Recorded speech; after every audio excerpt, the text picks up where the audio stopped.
All right, well, Robertson, of course, Basics of Magic, basicsofmagic.com. It's only a Tuesday, but I feel like it's Monday. Lots of great stuff happening in the show today. Of course, my co-host, Rudy Tinoco from the Magician's Forum and themagiciansforum.com, and our surprise guest in the wings, and I still haven't figured out how to get a curtain to surprise you. And if you are a magician in any way, shape, or form, you know the gentleman that is in the center of our screen. But first, Rudy, how are you, brother? Welcome back to the show. Thanks, my friend. It's been fantastic, really busy as we're gearing up for the Magician's Forum live event this weekend. Just a lot of trying to promote, and thank you for your help in doing that. But it's been really great. Life's good. The sun's out. In Oregon, it's kind of here in this neck of the woods, kind of a rare thing. So we're just a Mexican like me. We're built for the heat. So the sun comes out, and I put my Did you sombrero say the on word and Mexican? go camp. Wait a minute, you just turned this into a political show, dude. All right. It's all right. Well, first of all, before we get into our guests, which we're very excited to have, the Magician's Forum, I decided to partner with you and trying to get the word out and promote. And I just saw on the wire, I am a news guy, so we have about 150 different news outlets out there where we did a press release talking about some of the great people that are going to be in the two-day event. I still sit here staggering and trying to figure out how you collected 4 of the best magicians in the world on a 2-day event where they're going to do a Zoom-ish type of thing and show how they make all of their stuff happen, and it's for a low amount of money of $10. I thought you were going to say $10,000, but lo and behold, how is this happening? And I wish I could take credit for it. It's all Trini Montez, a good friend, a talented magician, but more than that, just a really genuinely good man. I love him, and it's his influence. These fellas, they don't know me from Adam. This is the first time I've actually had the pleasure of meeting John. I had a conversation with George McBride, but it's not me. Really, it's Trini. He's just been a fantastic resource, and he's got connections. So thanks, John, for taking him up on the offer. It's pretty incredible, and I can't believe it myself. We were talking. I had the opportunity to talk with John and George. Ringo wasn't there, but they were. I was just relaying to them that for $10, it's quite a significant deal, and I'm hoping that we sell out for $5. So if you haven't got over to basicsofmagic.com, you'll go get them right now. Absolutely. I did think you were going to introduce the Beatles when you went into the George, John, Ringo thing. But it is a great event. In addition, we will be on later on during the day and throughout the rest of the week until those days of the Magician's Forum Live 2 to talk about the raffle. I just want to say there's a hunk of Paul Harris books that I know for sure because, starting Magic in '81, Paul Harris is like the bomb and still quite a classic. But without further ado, I will let you introduce our fantastic guest on the show. So take it away, my friend. Yeah, as much as John doesn't need really much of an introduction, everybody who's in magic, if you're into magic, you know John Bannon. I personally was introduced to his magic back in the day. I must have been 19. I'm 46, but I was 19. Why are you going to do that to the Why do you got to do that to the gentleman? Sorry, John. And I still have them, 2 video cassettes of Smoke and Mirrors and Impossibilia, which I used to perform, is Shriek of the Mutilated with some flash paper and a pin needle. Oh man, I used to always do that. I don't know why I stopped, but it's because it's phenomenal. So Flash paper. I know. You have to have like a major license. You can't travel with it. No, you can't. Very, very true. Can't handle it head or anything. So really just interesting on that point. I took a trip to Africa, and while I was on the plane, I realized that I had my fire wallet in my back pocket. I used it as my real one, and it made it through. It made it through all customs and everything, and I had this fire wallet. So anyway, you can sneak flash paper and fire items if you're sneaking on it. But anyway, so I'm very honored again to have this opportunity to talk to you, John. I have your books. I have Destination Zero. I have dealing with the DVD as well as all the downloads there from your Move Zero set that you do with Big Blind. So I'm a huge fan. And without further ado, Mr. John Bannon. Happy to be here. Yeah. And by the way, hey, side note on the whole pyrotechnics thing. Back in the 80s, I remember having, I don't know if you guys remember this, but they had a powder. You could put it on one finger and the other, and you went like this. Oh, yeah. I was doing West Side Story, and I had my bag, and obviously, other than being an actor, I had my magic stuff, and we were having this big cast party, and out of nowhere, they said that if it mixed, it wouldn't do anything. All of a sudden, people are like, "Oh my God, what is the table's on fire?" Well, apparently the two things pushed together and they set my magic bag on fire. Yeah, we'll not get into that. But anyway, John, by the way, folks, if you're interested in seeing John's work, and of course you can go to his website, which is bannonmagic.com. Let me just spell that, Bannon, and then magic. I have it right here in front of me.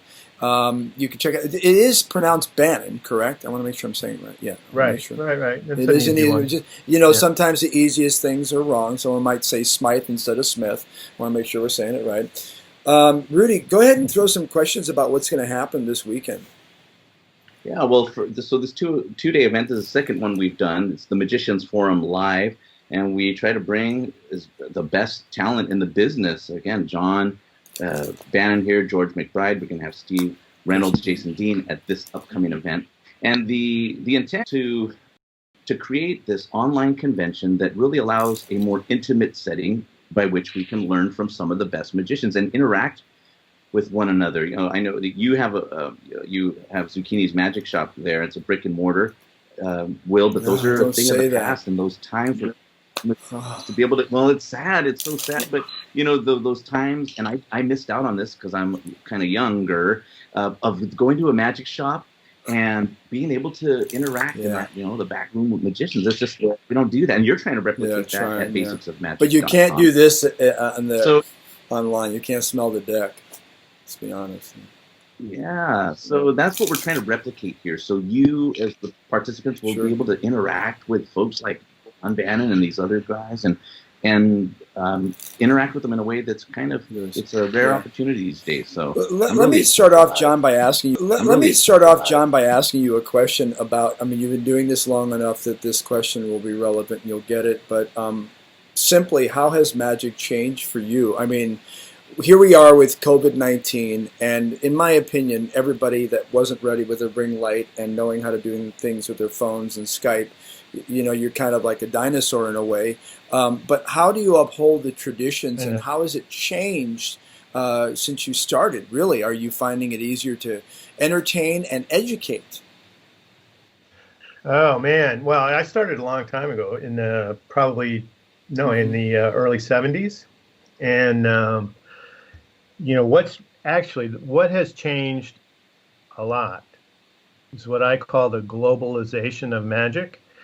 In the first 20 years, all we heard about was American magicians and maybe some English magicians, and then maybe Juan Tamariz, okay?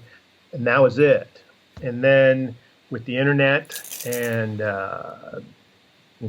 downloads and DVDs are popular because you can get something out of them without actually understanding what the person is saying, right? I mean, a lot of the stuff we do, we just do. And so that is a huge change. And what that has done, I think, is there's a lot more magic, but it means there's a lot more bad magic. And so it comes across completely unfiltered. And I think one of the things a magician should do is filter it themselves, which means they have to have a kind of a good understanding of what they want to do and what they like and that kind of thing. So that's the biggest change. And with that becomes the half-life of magic has gotten very short. Like a new product on Penguin, they'll push it for about a week and then move on.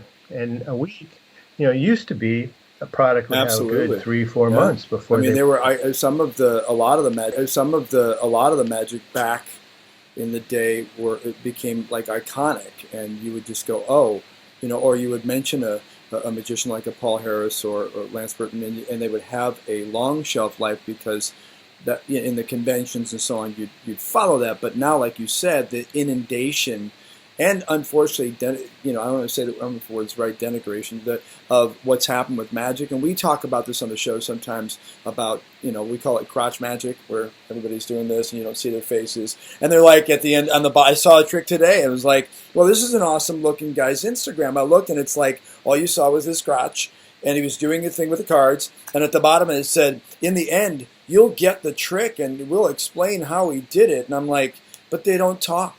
They don't have a performance. So, that's one of the things that I've talked to Rudy about and other magicians, saying that that's where the basics of magic come back in play, is that I don't care if you can do 1,400 tricks. Can you do 2 of them well? And, that's, that seems to be the question. Rudy?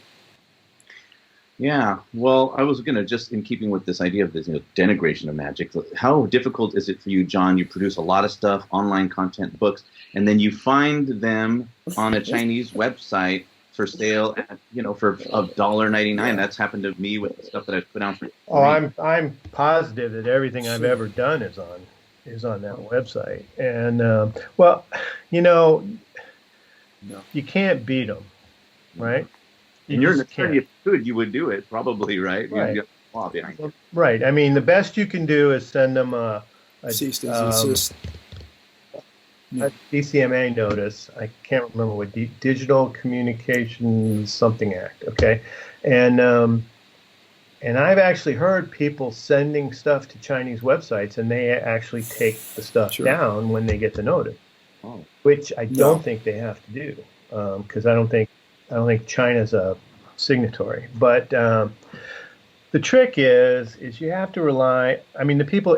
Not only is the stuff going to be in China, the people who are going to buy it from China are going to buy it from China, right?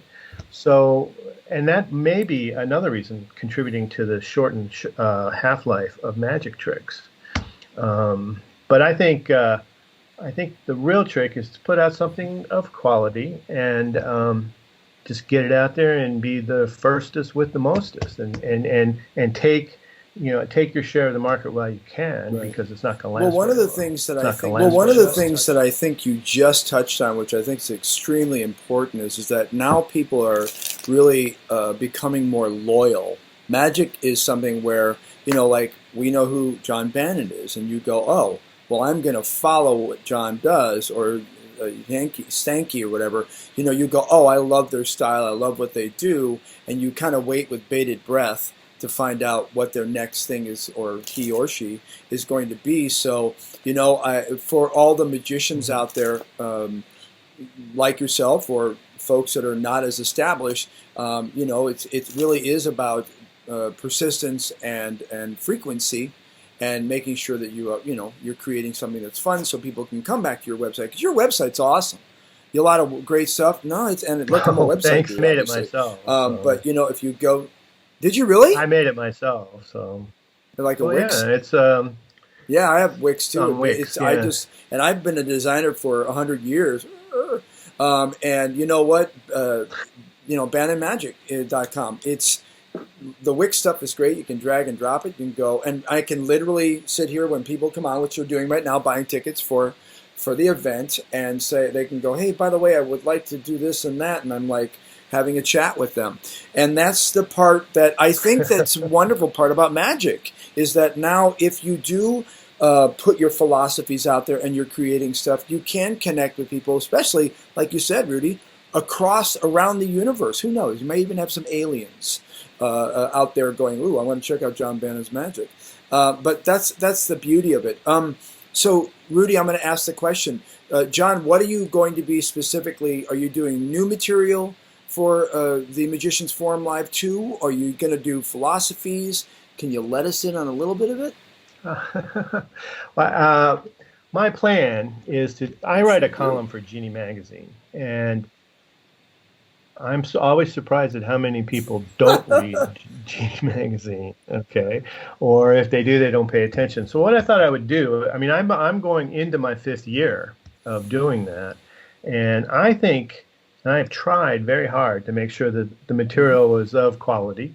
And so what I plan on doing is taking maybe 2 tricks from each year of the column, ones that are either that I particularly like, or ones that I think might have been overlooked, and talk about those. I'm not one to just sit and talk about theory, but I will in the context of a trick, And the other thing, and then there's some other things other than from the column that I'm going to do, and I think there's a lot of fun stuff I've got in mind, and I hope it goes well, and I hope people like what I am showing them. There will be the newer stuff will be, well, first of all, the column is new stuff, but stuff out of my lecture called Lucky, which is a little booklet, and there's some really cool stuff in there too that I'd like to share. But that's my plan. Love Genie. And can show you I can show you my stacks of Genies from the early '80s. Love Genie. Anyway. Yeah.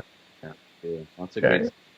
Now, John, we like to talk about early influences for the magicians that we interview, and but I'm also curious always, like, what's the first trick you learned? You and I had talked really briefly, and you mentioned that the twisting the aces really smoked you, and was the trick that actually got me on the path to card magic and made me fall in love. What's the first trick you ever learned? And that's going way back. It's funny. The first trick I ever learned was, the circus card trick, where they pick a card and you start turning cards over, and you say, okay, and you deal right past their card.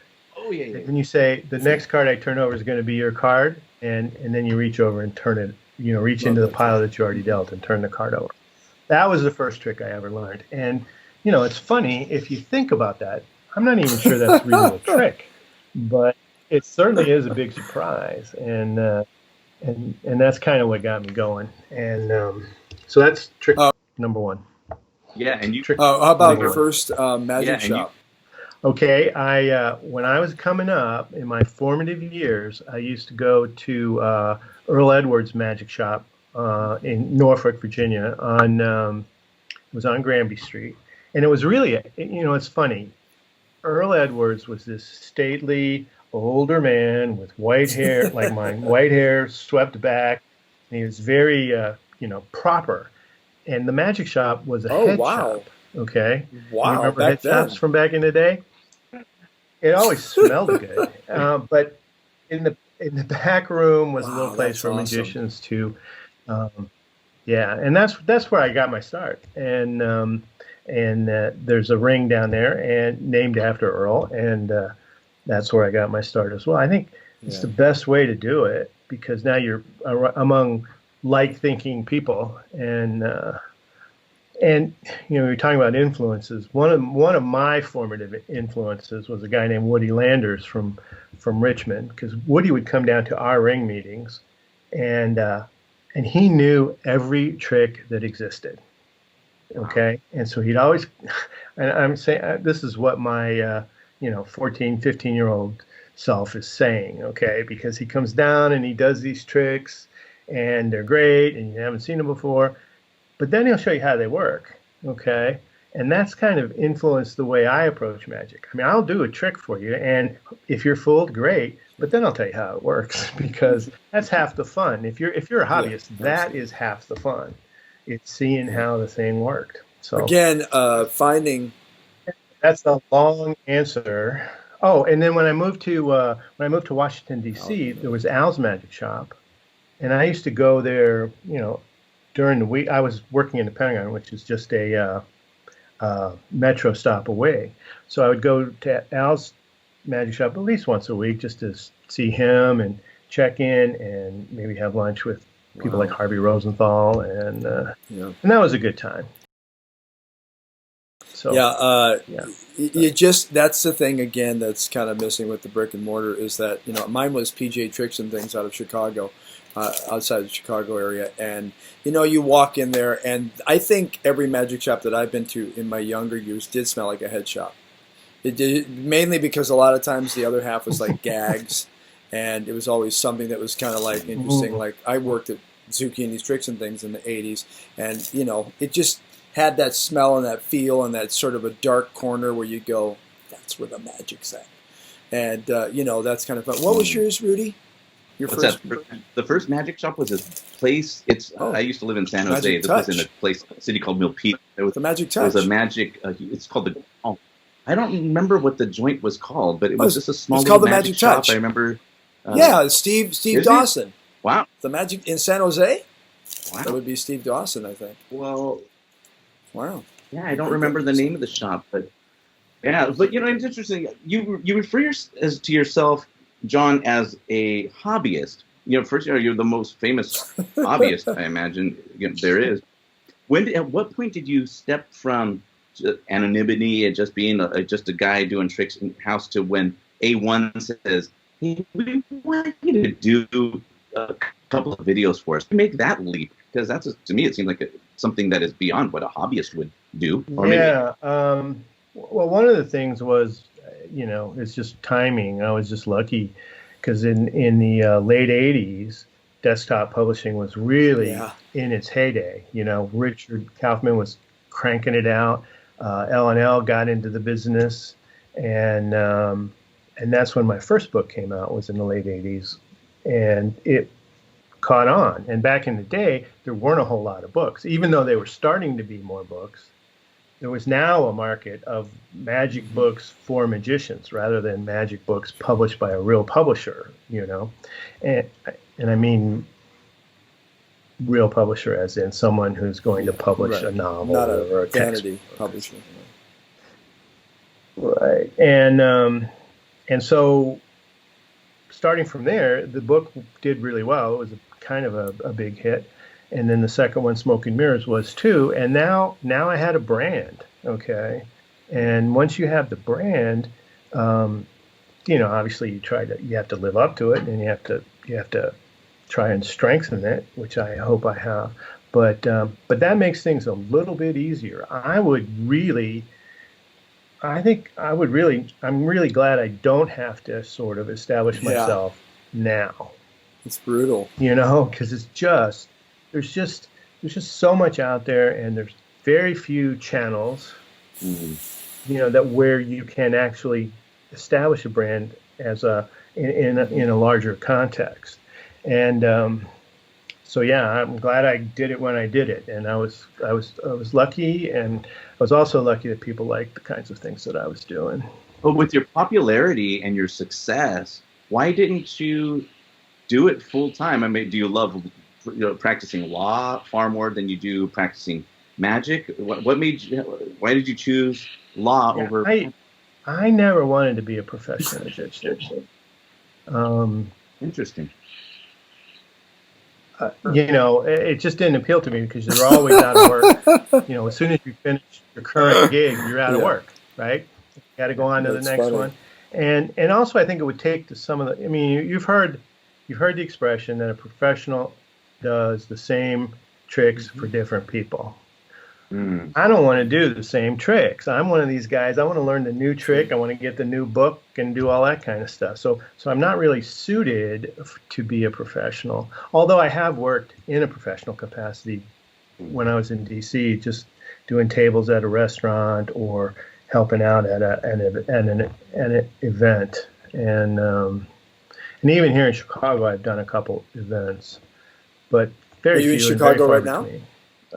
Where in Chicago? I am. Well, actually, we just moved. I lived downtown in Lincoln Park for 25 years, and we just now moved out to a big old house in the suburbs. What suburb? We did it.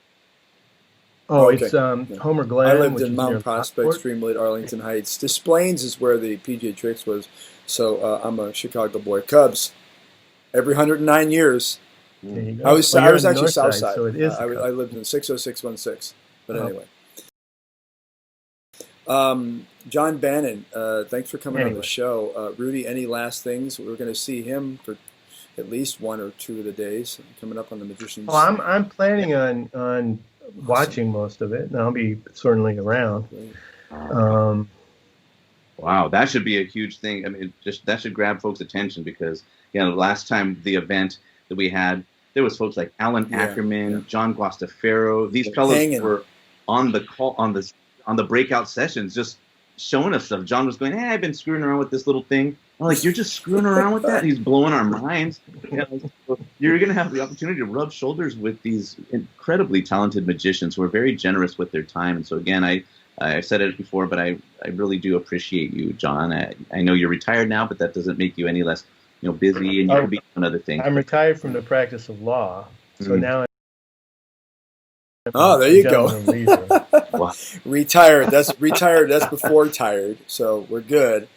And by the way, Rudy has look out on your street coming up on Friday. He has a parade that he's had walk by your place in celebration of being on the Magicians Forum #2. John Bannon, of course, you can go to Bannon Magic on the lower third. You can see that information. If you have any questions or you want to get some of his great products, they are on there, so check it out. Don't go looking for him on Instagram, Twitter, or any of those others, because he's a smart man. You got to find him one place. And this weekend you can find him on the, of course, the magiciansforum.com. And Rudy, and if people go, I will have some products on special for the convention if anybody's interested after I do my lecture. But anything I do in the lecture, I will make whatever that product is available at a pretty decent discount. That's a wonderful thing. Awesome. Okay. And then Rudy, we will see you later on, because we're going to be talking about the raffle stuff, which is mind-blowing, the types of stuff that is available. For a $5 ticket, you get one ticket. For 4 tickets, it costs, instead of, 5 tickets, you get for 20. Just go to basicsofmagic.com, check it out. I don't know what I'm talking about. But truly a pleasure talking to both of you. And I love the fact that, John, you come equipped with your own mysterious half-shadowed face look. No, it's awesome. I'm like, no, don't just keep it. It wasn't like that when I was looking at it before. It's you. So. It works. Basicsofmagic.com. It's always good to be Thanks for coming on the show, guys. We'll see you soon.